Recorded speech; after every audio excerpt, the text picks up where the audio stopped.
This is Big Ideas from the ABC. Thank you very much.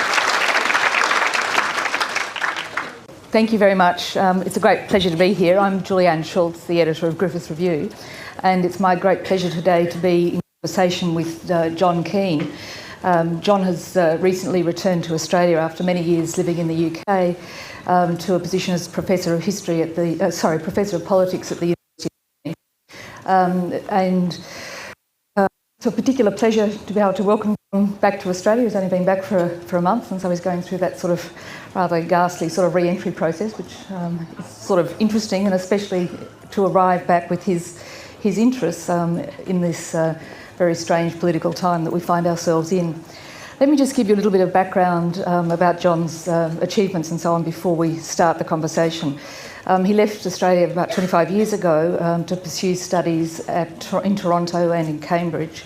And since that time, he's written many books. Some of them more notable are The Media and Democracy and the prize-winning biography of Tom Paine, A Political Life. Most recently, his book, the big book, The Life and Death of Democracy, which I'm sure you've seen around. It's a big fat book, and it's really a very important piece of work. The first full scale of the history of democracy to be written for over a century, and the subject of considerable media and scholarly attention around the world.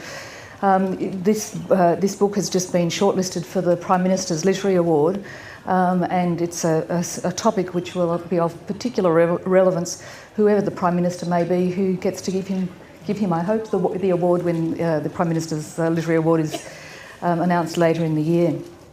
During his many years of residence in Britain, the Times of London ranked him as one of that country's leading political thinkers and writers whose work was of worldwide importance. So while we have expats who've made their name globally, it's very good to be able to welcome one of them back. His current research interests include China and the future of global institutions, 21st century enemies of democracy, fear and violence, public life, power and freedom of communication in the digital age, religion and history of secularism, philosophies of language and history, the origins of future representative government, and the history of politics. What is that? This is on your own website, so this must be the authorised list. And there's more. But we're here really today to talk about the life and death of democracy, which the judges of the Prime Minister's Literary Award described as a monumental history as well as a prescient analysis of the future of democracy. So, which brings me to the sort of starting point of our conversation, John. I mean, the lessons that you've painted in your book about both the history and future of democracy seem to be paying out in a very particular way in this country at the moment. I mean, we've seen the exercise of party power in a quite unprecedented way. We've seen the limits of the parliamentary system fairly well on display, the role of polls and focus groups, the sort of negative reaction to suggestions about a citizens' assembly, and then yesterday the importance of direct action in terms of the Get Up campaign to increase the electoral roll. And what are the big lessons that you take from your study and apply to this situation we're in today in Australia? Well, one of the, it's not everybody's cup of tea on 2 o'clock on a Saturday afternoon, but I think one of the big ideas in this book is that it's really important as citizens, also representatives, journalists and others, to think historically about the institutions which we call democracy. And this country, I would say this book, by the way, couldn't have been written by anybody else but an Australian. It's a very secretly coded attempt to write a new history of democracy from the standpoint of growing up here and having, if you like, democracy in my veins. And so one of the big ideas is that it's important to think about democracy in its various historical stages, to think of our present moment as not fixed in stone. There's obviously a history of democracy. Its institutions are sometimes rapidly changed. They can also disappear very quickly. They can rot, they can decay. And one of the trends that I think is decadent and has deeper historical roots and a decadent trend that you can certainly see here at work in this election is the falling away of public sympathies for membership of parties. It's very low historically in Australia. It's lower now than it's ever been since the 1920s. The affection for parliaments, the disaffection with politicians, and in general the word politics taking on a kind of, it has a certain, dirty quality to it. Understood narrowly as to do with what goes on in Canberra or what goes on in and around parliaments. So this decadent trend has deeper roots, and I think that there are various forces driving it. But what I wanted to emphasize is the way in which, through the course of the 19th century and until World War II and immediately World War I and immediately after World War I, tremendous energies went into the struggle to win the franchise. And it's as if the whole, there was a whole magnetic energy directed at winning elections and changing compositions of parliaments in order to form a government, in order to change laws, in order to change the social fabric of a country. We were the first to win the right to vote and the right to stand for women. It happened in South Australia. I write about it with great affection in this book, in a few pages. It was a remarkable victory. Our times are, I think, defined by a continuing affection for, public affection in this country and elsewhere, for free, fair, clean elections. You can see this in the Obama campaign, the willingness to do things with energy, to do things with integrity, to stand for certain policies and to stand up to opponents. But there is a hollowing out of the whole process. And if you like, to put it very simply, having won the right to vote, the question increasingly becomes in our times, where else can we vote? What other institutions can be used to exercise pressure on, to wield pressure on parties, to make them behave themselves, to force leaders to lead and to be proper representatives?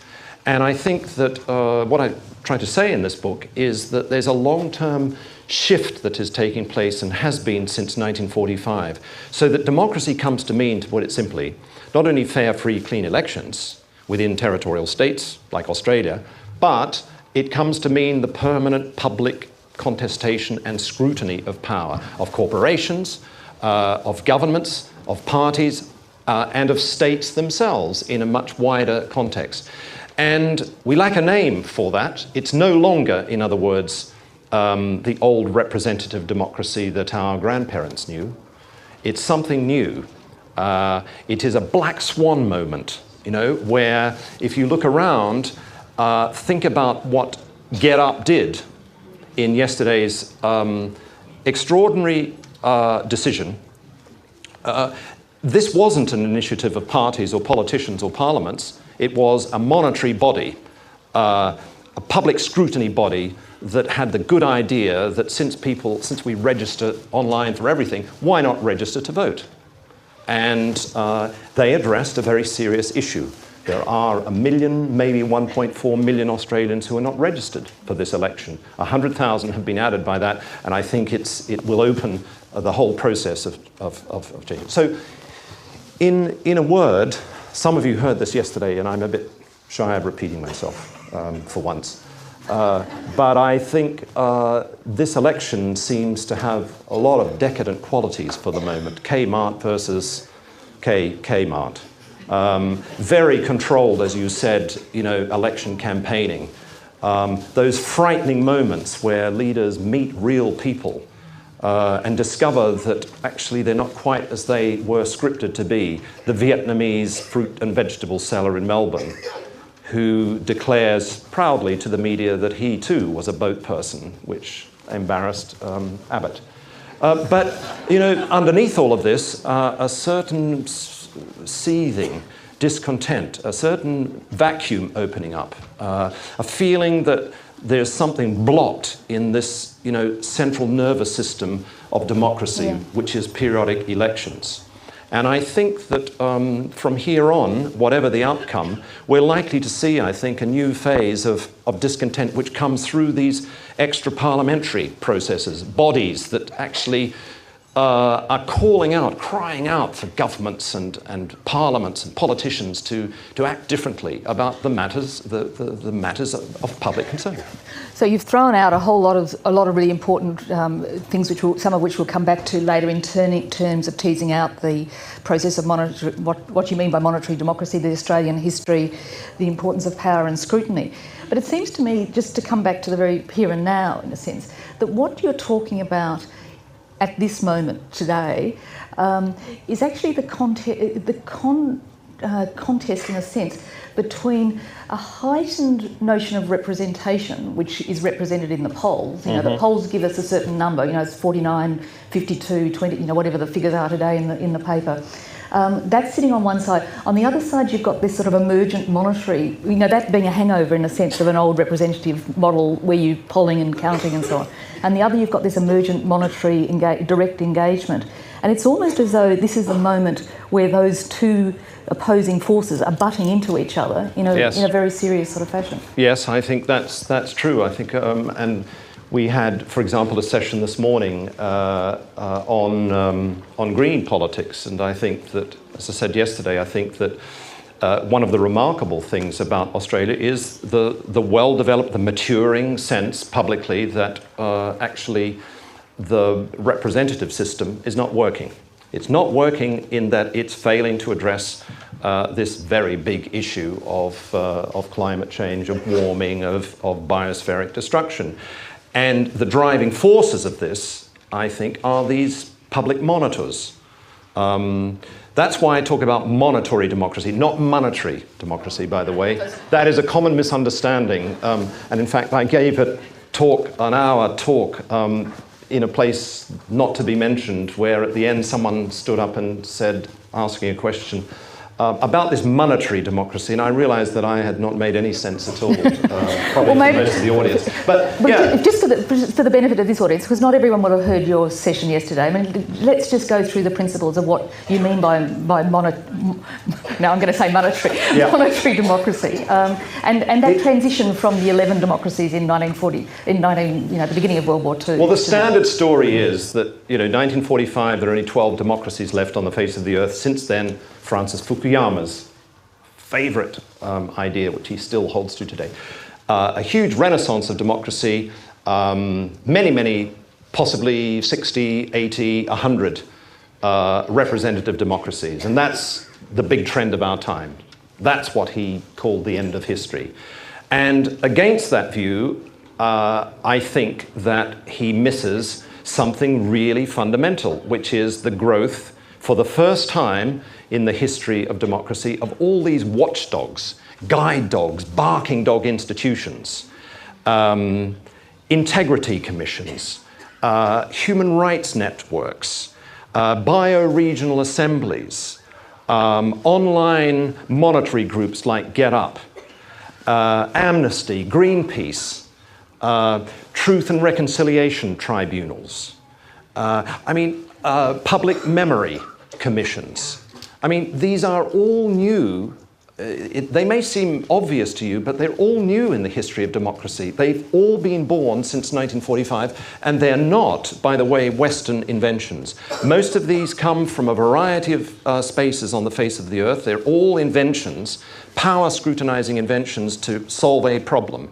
Participatory budgeting, the idea that citizens, for example, in a local community should have some say, in addition to elected representatives, to how the budget is spent. That's a Brazilian invention. So my idea is that democracy is coming to be a much more rough and tumble, when it works, much more rough and tumble process where there's permanent public scrutiny of power, the permanent attempt by various organizations, not only parties, they tend to slip. And so do parliaments. They tend to slip from the scene. This permanent rough and tumble scrutiny, the attempt to keep power on its toes. In a phrase, democracy comes to mean the permanent attempt to humble power, Humility, for me, is one of the democratic virtues. The belief, in other words, that nobody should sit on thrones of power, that nobody should act as if they're a god or goddess on earth, that nobody should behave as a monarch, that if people try to do that, then typically, and whole organizations try to behave like gods or goddesses on earth, then out of that usually comes no good. Injustices, foolish decisions, bad decisions, in a word, as the Greeks called it, hubris. It's interesting. I mean, I'd like to tease out a little bit more about the way those monitoring organisations work in a minute. But before that, you talk a lot in the book about the importance of humility and you know, the humbling of power. Mm-hmm. And one of the things that strikes me, again, in this sort of immediate political context, was that the flip side of that, in a way, has been the fear. The humbling has left politicians and political leaders and others fearful of the public. You know, that in some ways the reactions, you know, what's gone on in this election campaign, where it's so denuded of content, is for fear of saying something wrong. And I wonder whether that humbling has actually had a sort of a countering effect, in a sense, that it makes it harder to provide leadership. It's harder to say, no, this is not right, because the polls are saying that that's what everyone thinks. Tony Blair, one of my favourite politicians, I'm being sarcastic, by the way. Tony Blair, in his farewell Reuters speech about the media, journalists, and politics and democracy, you should read it. It's on there. It's online in all kinds of versions. Says, you know, when I entered office in 1997, we had an issue in the morning and an issue in the afternoon, which we, the cabinet, would pursue through the media. Within a very short time, we were constantly firefighting. And basically what he wanted to say was, you know, all this monitoring by journalists and all these extra parliamentary groups has just gone too far. And so we put, with this, you know, bowling around our ears, this is the metaphor he uses, we put our pads and gloves on. And we then, you know, we repelled them. And it's terrible, but that's what's going on. That's what's happening in democracy. Well, a couple of things I think are wrong with that. One is that, of course, he brought to a high point, he and Peter Mandelson and others around him, Alistair Campbell, his master media minder, brought to high perfection the arts of manipulating media. For instance, using the technique of throwing out dead bodies. That's putting out bad news when something else is going on elsewhere. The other thing that's wrong with it is that it seems to me it has a very negative view, you are right, defensive, fearful view on the part of the political class of this transformation of democracy that's going on.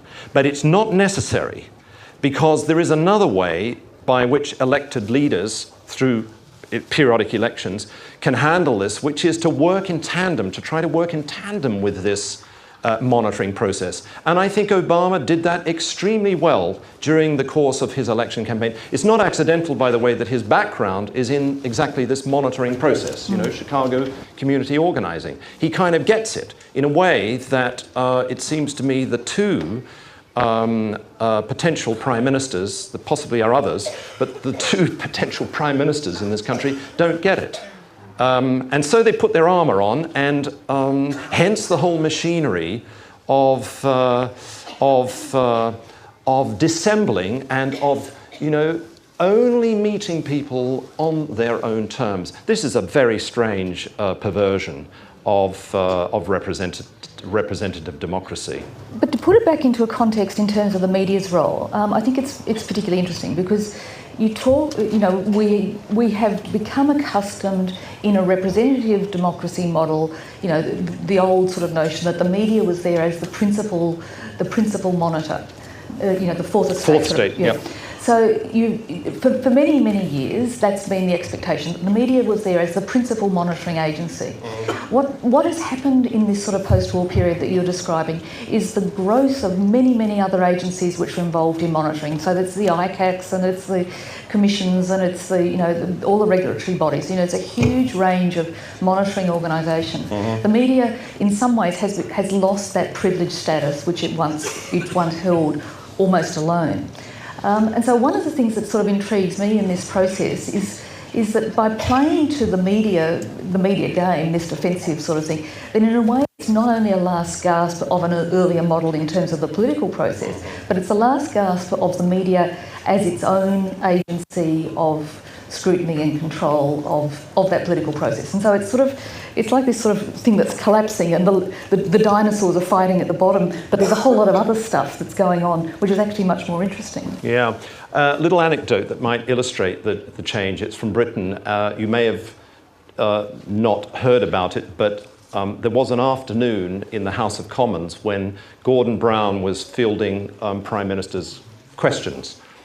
And what he didn't know is that an hour before, demonstrators from a citizens' initiative called Plain Stupid, that's Plane, stupid, with the help of probably some liberal, capital L liberal MPs, got into the House of Commons and got up on the top of the Palace of Westminster, unfurled a big banner opposing the extension of Heathrow Airport on environmental grounds, had told all kinds of bloggers and tweeters and mainstream journalists that they were going to do this, and conducted their own press conference up on the roof with all the pack down below, while Gordon Brown was... So he was told through his earpiece that there was something going on the roof, and he then, with not a touch of irony or humour, said he wanted to remind the honourable members of the House that policy in this country, Britain, is made under the roof of this House and not on the roof of this House. And I think that's no longer so. And what we're seeing is a process of much more heavily contested, viral contestations of power about all kinds of issues that are putting, for the moment, parties and parliaments and politicians on the back foot. And I think, in part, this is due to the changing ecology of reportage. It becomes possible, as I said yesterday, to cause a controversy with a handheld mobile phone or a closed-circuit TV feed. And I mentioned just a couple of examples, favourite examples, just from the last year and a half. The Florida assemblyman caught watching porn in the chamber of the Florida Assembly while a debate is going on about abortion rights. And this kind of contestation, I think, is coming to be part and parcel of what democracy is. And if you don't like it, well, you have to start talking about what would be the alternative. I don't think the alternative is going back to an imagined golden age where representative democracy and parties were the prime actors and our role was principally once every 3 years or 4 or 5 years to vote for them. I think that's coming to an end, and I think that instead we have more complicated and richer options at best as citizens to actually produce sometimes new representatives outside the party system who stand for things that actually are good for the public interest. Get Up, because it's topical, is a case in point. It's a very simple idea of dedicated, mainly younger people who have the idea that politicians should not have the last word. Parliaments are actually out of step with people's feelings, and that the right to vote and the right to campaign about cleaning up the parliamentary system and making leadership much more representative is the job of extra-parliamentary monitoring. And I think I would like to see some opinion polls about the Get Up initiative, but I'll bet you that 2/3 of Australians think that it was a jolly good thing that it happened. But it's very interesting. So on the one level, you've got this level of activism, and I mean, you mentioned the Obama campaign, a huge level of activism that happens. People get very engaged, very involved. I mean, to some degree, we saw that in the 07 election here as well, yes, and so on. But then what happens when these people are elected is that there becomes this sort of profound disappointment that the processes of actually governing, of actually making things happen, remain so complex and slow and difficult that it's very hard to see anything happening. So, I mean, the other side of it is that while the activism is happening, when things fail to be delivered, the level of disappointment is just profound. But that might be symptomatic of the historical trend that I'm trying rather badly to explain. In other words, the sense of dissatisfaction, of disappointment. Democracies always produce disappointment, by the way. It's one of their qualities. And we're always chasing democracy around corners and upstairs and into blue skies. We always want more of it. A French philosopher recently deceased, Jacques Derrida, talks about the democracy to come. I think that's right. Democracy is always to come. We never quite have enough of it. But I think the disaffection and the disappointment is symptomatic of this longer trend.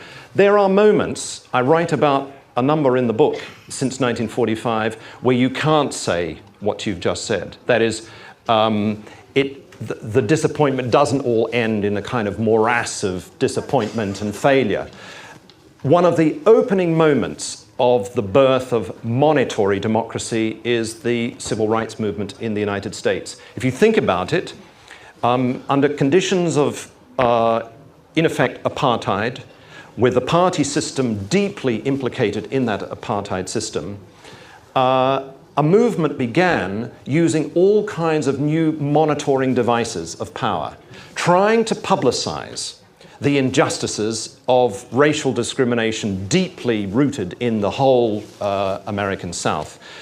They used new techniques, sit-ins, dress up in a suit, go to Woolworths, leave a space for some whitey to come and sit next to you, occupy, knowing that the police would come within minutes and bash you up.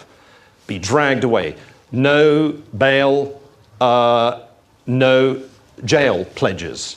Sing-ins, coordinating networks. Martin Luther King was a product of that invention. So in other words, outside the party system, under hopeless conditions, they managed to put on the agenda, eventually a media event, to problematize the lack of rights and the importance of civil rights in a democracy. You may say, as it was said at the time, there were many disappointments and many failures and many roadblocks. It produced two of the great pieces of legislation in the United States, the Voting Act and the Civil Rights Act, and it produced, in the end, the first black president of the United States. Sometimes it takes time to measure the effects of monetary democracy in action. And on balance, I think Democrats are peculiar beings who keep in balance patience and impatience. Sometimes you have to be impatient. You have to demand lots now. But you also have to have a certain patience for getting things done. Otherwise, you're talking revolution, and revolutions have not been, as the book tries to show, fertile breeding grounds for democracy. They usually end up in a power grab and sort of bashing heads and sometimes worse things. Look, I'm quite persuaded by your arguments, but just let me play devil's advocate for a minute, and that is to say that I wonder whether the process of change, of getting things to move in these big complex systems that are these nation states now, and internationally, I mean in a global sense, has in a way been constrained by many of these agencies. I mean, that a large number of things were set up for good reasons to scrutinise power, to ensure that things are distributed more evenly, equitably and so on. But in a way they set up rigidities that makes it very difficult to move things forward, that there's a whole nother net of regulations and checks and so on, which inhibit that sort of, that progression that, say, the people who are involved in the activism that you were talking about earlier would like to see happening? Well, again, yes, but that is the job of elected representatives. It's also the job of unelected representatives whose job is to try to get on top of the complexities and to produce policies and to design new institutions and to bring about better outcomes. I mean, that's democracy. It requires that kind of hard work of tackling difficult problems. But I would say that something different, Julianne, which is if you think along these lines of this historic transformation of democracy that's going on under our noses, a widening of the definition. Democracy means the permanent attempt to humble power, to scrutinize it, to make it less corrupt. Then it seems to me that there are several areas of power in our world, at home and abroad, where there isn't any democracy in this sense. Some easy examples.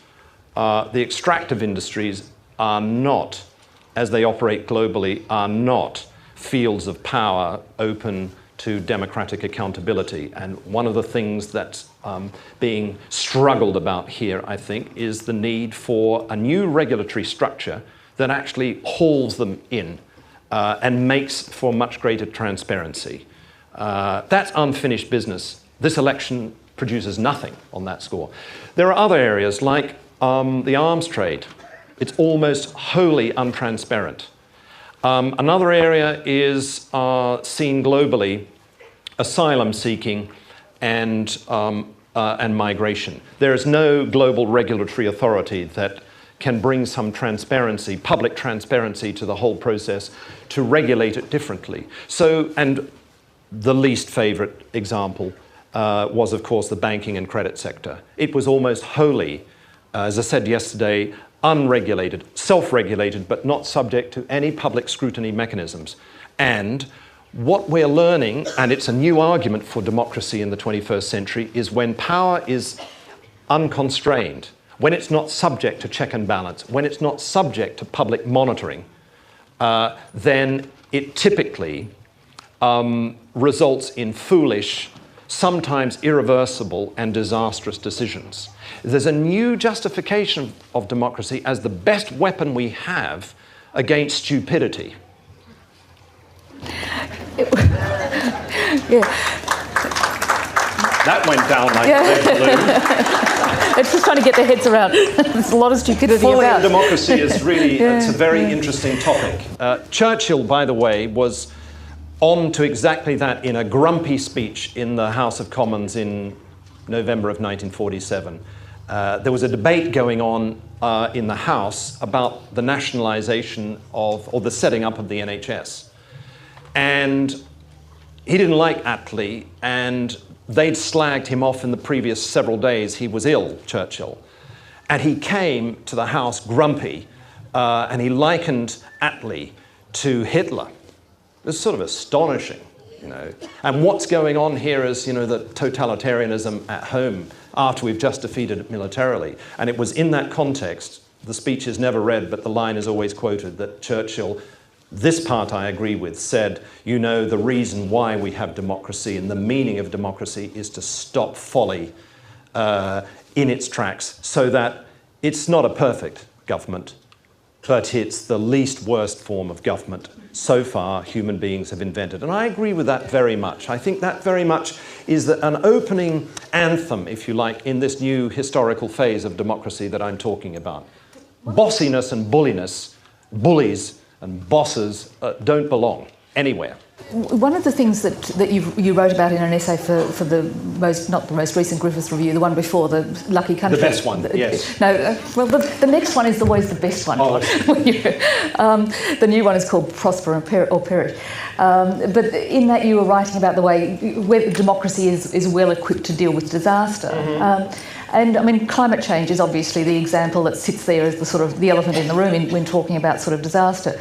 And you'll hear plenty of climate scientists. I mean, I don't know whether anyone's been saying this here, but I mean, there are plenty of climate scientists around who will get to a point where they say, oh, if only we had an enlightened dictatorship, because that's the only way these big problems can be solved. Democracy is too messy to sort out these sorts of intractable problems. I mean, what are the big lessons that you take from the big sweep of history in terms of dealing with disasters and looming disasters and that sort of thing? That unchecked power is always vulnerable to foolish decision-making,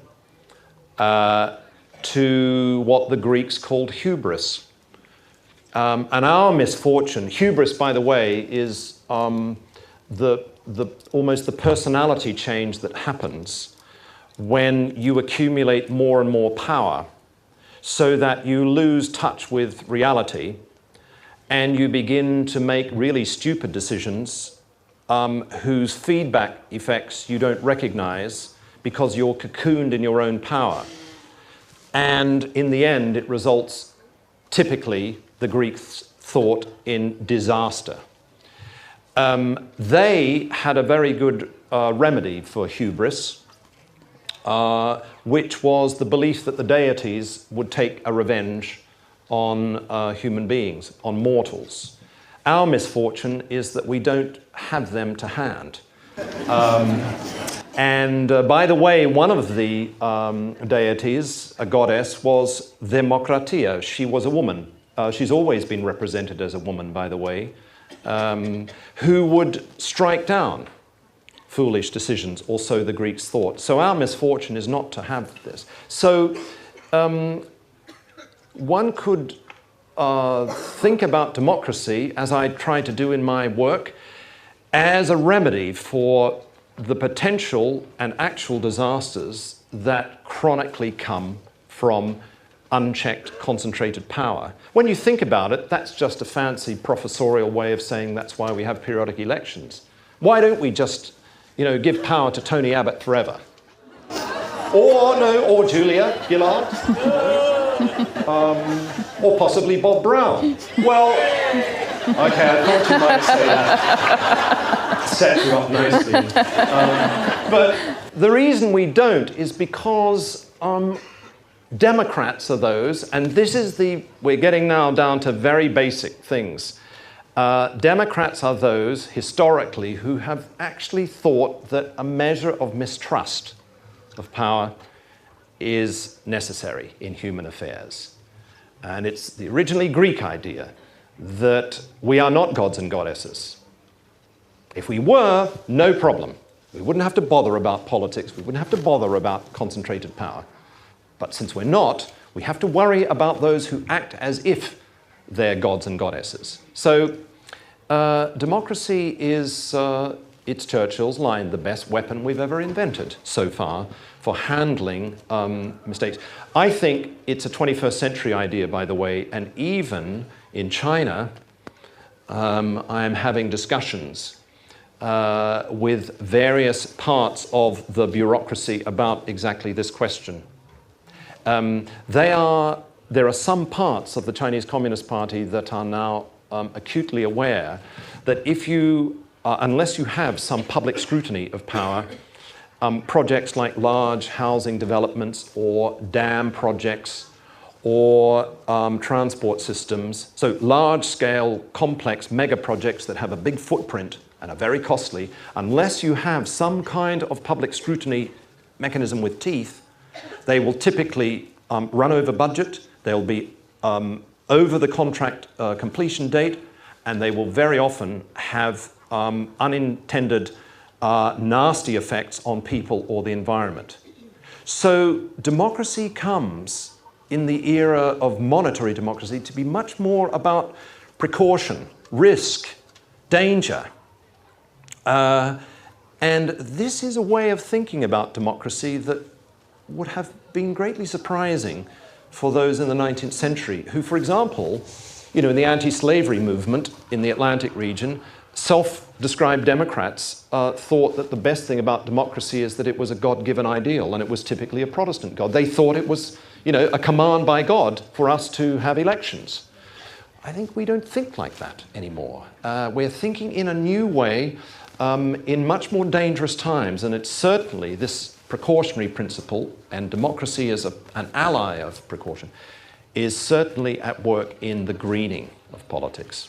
Yeah, and one of the countries that you write about at length in the book is India as a sort of as an extraordinary sort of example of, yes, of a different style of democracy. But what I'd just like to do before we go to questions is just to ask you a bit about the process of writing such a huge book. I mean, this is an enormous enterprise. You know, you've taken a decade or so, you know, you've turned on its head traditional thinking in terms of the Greek origins of democracy. You've ranged from sort of ancient history through to projecting forward. I mean, just tell us briefly a bit about that, sort of how you get your head around this enormous scale of research. Well, you have to be mad to begin with. And then, once you've got over that, no, in all seriousness, I decided that I'd come to a point in my role as some kind of public intellectual, thinking perhaps of coming back home, that I wanted to write something that might last for a while. And initially I thought I would write it for my kids. Mm. And then it widened out a bit. So what, to make sense of the... When they were just utterly dismissive, you know, feisty teenagers. Well, you know nothing about anything. That was very good.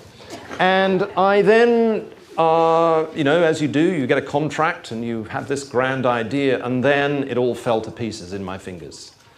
And I realized I knew very little about my subject, and it involved multiple languages, it involved a lot of travel. Because the language of democracy went global in the post-1945 period, big victory for the first time in India, but throughout the world, I had to do a lot of traveling. And the whole narrative slipped from my fingers for at least a couple of years. I didn't know what I was doing. But then, as every writer in the audience, I know you're all authors, at night or during the day, there comes a moment where you have a breakthrough. And what was that moment?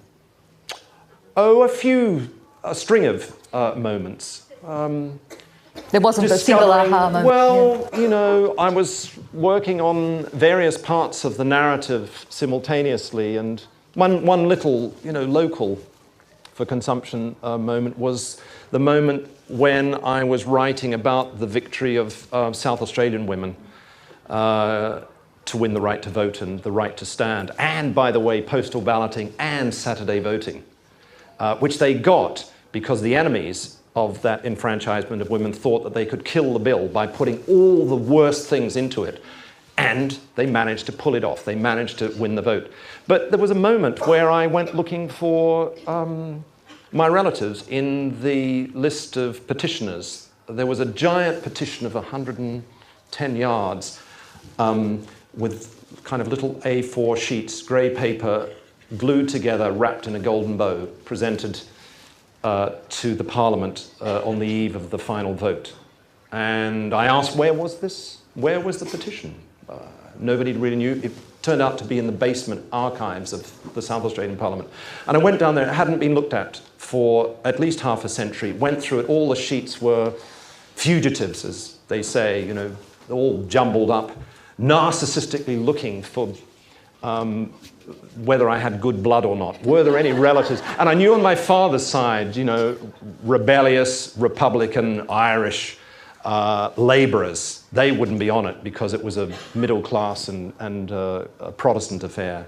And I discovered, of course, after looking for 2 days, I discovered my great-grandmother and my grandfather, great-grandfather, who were signatories. So I sort of, you know, that was a moment that I thought, wow, you know, I think I want to carry on with this. And there were a lot of those flipping points, you know, where I cheered up. And then I felt that I got on top of the manuscript, and I had something to say about the present time, something fresh and new.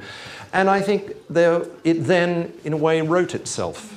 And I've had the time of my life, you know, on the stump now for more than a year, in all kinds of contexts, talking about it. And one of the remarkable things is the way in which it's been received in a sort of kaleidoscopic way in all kinds of contexts. The way it's read in China, there's a Mandarin translation coming, which is greatly surprising, is different.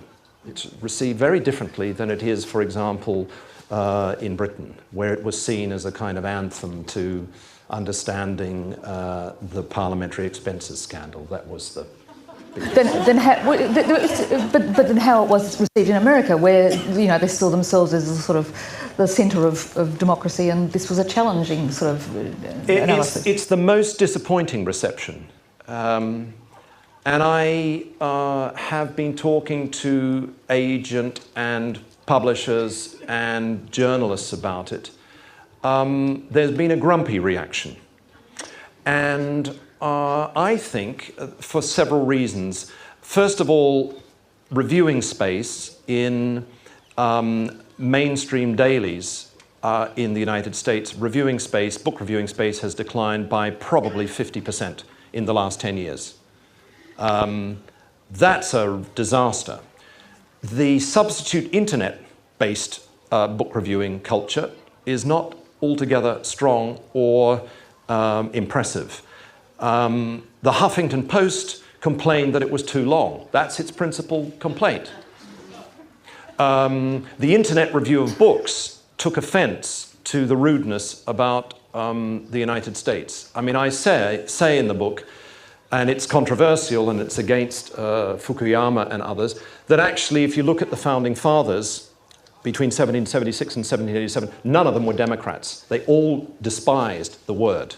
They thought of democracy as what had happened in Greece, and it's a recipe basically for disorder and enfranchisement of ignoramuses.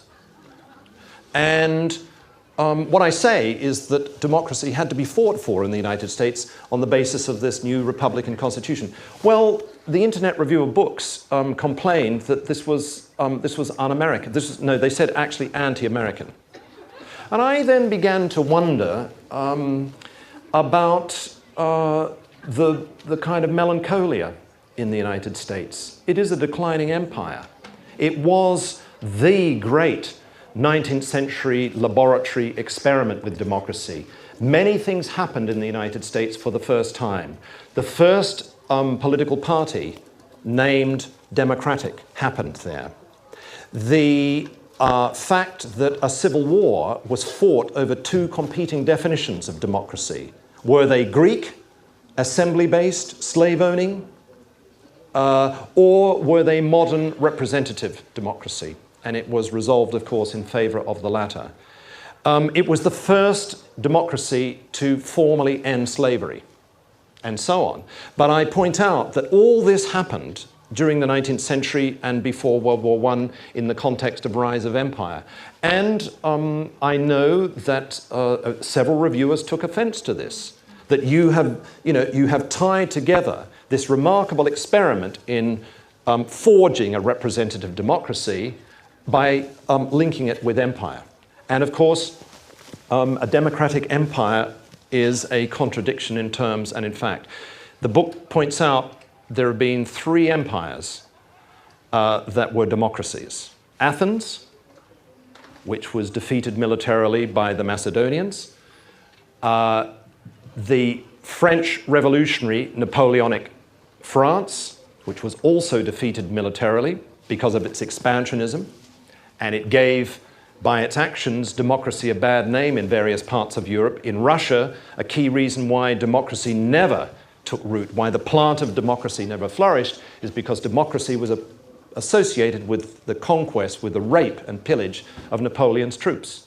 And the third historic example of democracy and empire is the United States. It's the first ever global empire. It operates in all four corners of the earth. Its key remaining resource is military power. It spends more than all other states on the face of the earth on military armaments. And as you see, it's not going well. And what I think Americans didn't like about this book is that it was a very frank outsider's view of the decline of the American democratic empire and asking the question, what comes after this? I think it's one of the great 21st century questions. Now, on that great 21st century questions, I'd like to have had more time for questions from the audience, but we've got some time now, so if you'd like to go to the microphones and we can just do the next 5 or 10 minutes. Sir. Hello. John, I take your point about the multiplication of other monetary kind of agencies as part of the political process. Yes. But can I just take you back to the role of the media and its sort of traditional thing? I've been rather dismayed by one too many smug journalists accusing the government and its figureheads of spin. But I wonder if anyone can succeed in the difficult task of governance these days if they can't handle the snarling pack of journalists. Who's watching the media? The hubris of journalists themselves needs to be taken into account. You may have missed the case of Laurie Oakes, who became a newsmaker, not just a reporter, when he let the cat out of the bag about Julia Gillard's questioning of the feasibility of the economic. We're going to have to keep the questions fairly tight. Okay. And even the great Kerry O'Brien did it a couple of elections back when he had a special edition of the 7:30 report reporting on the results of the election, which was to be held the next day, because he was talking to a bloody pollster. Goddess Democratia, save us from the pollster. Can you comment on the changing role of the media and how that's affected the dynamics of the electoral process? Yeah, well, long story. I'll say one. I'll be brief, because I'd like to hear reactions, of course. There's one big historical point, and there's a smaller remark. The big historical point is that if you think about the relationship between media and democracy, there are, broadly speaking, 3 historical phases. One, the assembly model of democracy, which was practiced in the Greek world. Athens was just one example, where men typically gathered as equals in a public place, not much larger than this, and the primary medium of communication was the spoken word. They gave speeches, and they eventually put their hands up. So the spoken word is the main medium of communication in early assembly democracy. When democracy is redefined to mean periodic elections, it's called representative democracy. That's a phrase from the end of the 18th century. The primary means of communication becomes print. The printing press, the invention of the first daily newspaper, 1702, the pamphlet, the novel, the letter, the postage system. These are all, print culture becomes the medium through which the struggle for enfranchisement and party politics is born. And interestingly, that all comes to a crisis in the 1920s with the advent of electronic mass media. Radio and early film and television is about to happen. And it's not surprising that the enemies of democracy, Mussolini was very quick off the mark, used radio as a medium of manipulation from above, of empowerment of states in the name of the people. I think that the monetary democracy I'm trying badly to convey to you since 45 is bound up increasingly with this communications revolution which is going on. It's the development of a networked, ultimately global communication system where sound, text and image are integrated, and where the ecology of media is changing from anything that our grandparents and great-grandparents knew. And it's in this context that media events, news happens. A multiplicity of monitors using this new means of communication is able to embarrass the powerful, to humble the powerful. Now, that's the good trend. But the question has disappeared because the answer is far too long and he's gone to another session, maybe. But what I agree with is that, and I'm trying to write a tiny little book on this now about media decadence. I think there are a lot of decadent trends too. And one of them is the hubris that surrounds certain parts of journalism and media. And yesterday we talked a little bit about it. You know, an example is the phenomenon of flat earth news. The repetition of stories that whiz around the world that turn out to be bullshit and actually are dangerous. And one of them was, in recent times, you know, the presumption that there were weapons of mass destruction. If you analyze that phenomenon, it's really interesting case of flat earth news. That's Nick Davies, Guardian journalist's phrase. I think it's a wonderful phrase. And it's done with no disrespect to journalists, but more a reflection on the difficult conditions under which increasingly they work. They have no time to check anything, no time to read anything. It's easy just to sort of take that bit from there and put it into the system. And that can, under certain circumstances, be a recipe for getting things really wrong. And that's not the model of the Fourth Estate. And it's in that context that I think the multiplication of monitors using new media becomes really essential. And Get Up showed yesterday that it's possible to do that with effect. Just quickly this question here. Yes, thank you. I go along with everything you say about the need for the perpetual monitoring of power, and I think you describe it very well. I just have a question about then the implementation of power.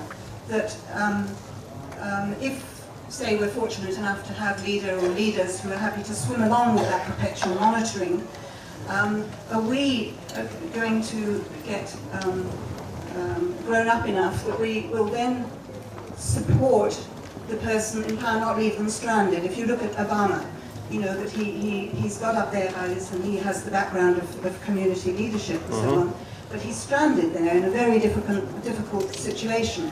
So we need to grow up enough to then support the implementation for whatever period that person has to. Yeah, and you know, we're going to see probably after the midterm elections an attempt to renew that yes, we can attitude to defend the policy reforms, several significant ones that have been made, and others that now need to be made in conditions which Obama never anticipated, a kind of Japanese-style stagnation, which is gripping the Atlantic region and makes the whole thing, I mean, decision-making about key decisions much more difficult, and it's producing a polarization in American politics. Yeah, but follow through using these techniques of not only, you know, working hard to elect representatives who behave themselves as representatives and who lead, but also trying to change, to turn the soil in which free, fair, clean elections can operate. And that is just the hard work of citizens and experts and unelected leaders and other monitors to change the terrain on which politics happens and makes it possible to, you know, have dynamic compromises and putting through policies that are really of long-term significance. You know, it sounds exhausting. It sounds as though we should just turn our backs on it, but it's a basic principle of democratic politics. What's the alternative? You know, a good queen, you know, Ahmadinejad, who says, by the way, you know, I've been accused of masterminding the velvet counter-revolution of last year in Iran. You can read about it online. It's not, yeah, it was, but, you know, he said just 2 days ago, this is an alternative. Everything I say is the voice of the Iranian people. You know, I mean, these are the alternative models. Or maybe, what about the harmonious society and smart power of a single party? You know, I don't think these alternatives are at all appealing. There are many strong objections to be made against them, which leaves us with democratic politics of this new kind. Elections, clean, fair, free, yes, but much more than that. And so this permanent watching, this permanent witnessing of the way power is operated, the way things are decided, who gets what, when, and how. You know, there isn't an alternative to this, and you have to teach your kids to pay attention to that too. And it's seen from a democratic perspective, as far as I view it in my work, taming hubris, taming stupidity and folly is a struggle that's never won. And that's why you have to carry it on permanently. That, by the way, is an aphorism, more or less, from the 1930s of a great Czech writer who, you know, reflecting on the miseries of the first half of the 20th century, thought, as did many in that period, when democracy was going down the tubes and were forced to think about why it was so precious, that it's not a recipe for paradise on earth. It doesn't produce perfect outcomes, rarely does that. There are many disappointments. Hypocrisy is, rampant in democracies.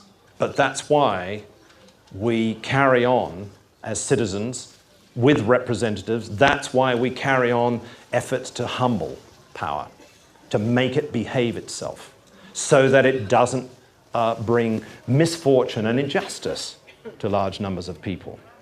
That's what I think. Thank you very much.